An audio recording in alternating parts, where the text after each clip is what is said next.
un'agricoltura specializzata che, se diminuisce in superficie coltivabile, aumenta nella produttività e nella competitività a livello nazionale. È questa la fotografia scattata dal sesto censimento generale dell'agricoltura veneta, fotografia che fa ben sperare gli addetti al settore e impegna il governo regionale in nuove politiche rurali a favore in particolare dei giovani imprenditori e di uno sviluppo più razionale del territorio. Se infatti i numeri parlano di una diminuzione della superficie agricola coltivata del 5,3% e di un meno 32,3% del numero di aziende agricole, d'altra parte il Veneto rimane leader nazionale nei settori vitivinicolo e avicolo.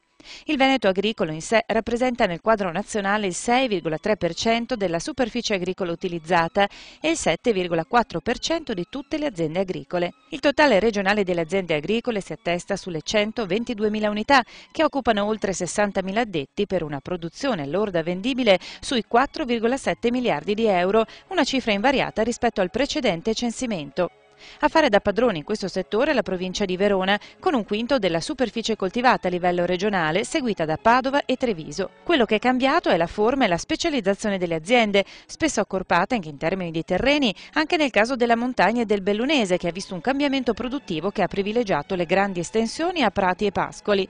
Svettano ancora una volta i seminativi, con più di 2/3 della superficie coltivabile, e un peso decisamente importante lo ha la produzione vinicola, con in testa le province di Treviso e Verona, dove sono addirittura raddoppiate le superfici investite.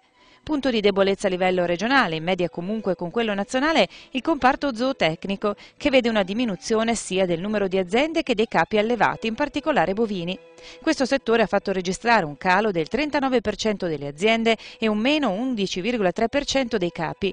Eccezione la fa il comparto avicolo, che sta rialzandosi dal post-influenza aviaria degli anni scorsi e che ha visto invece un aumento del 21,3% del numero di animali censiti.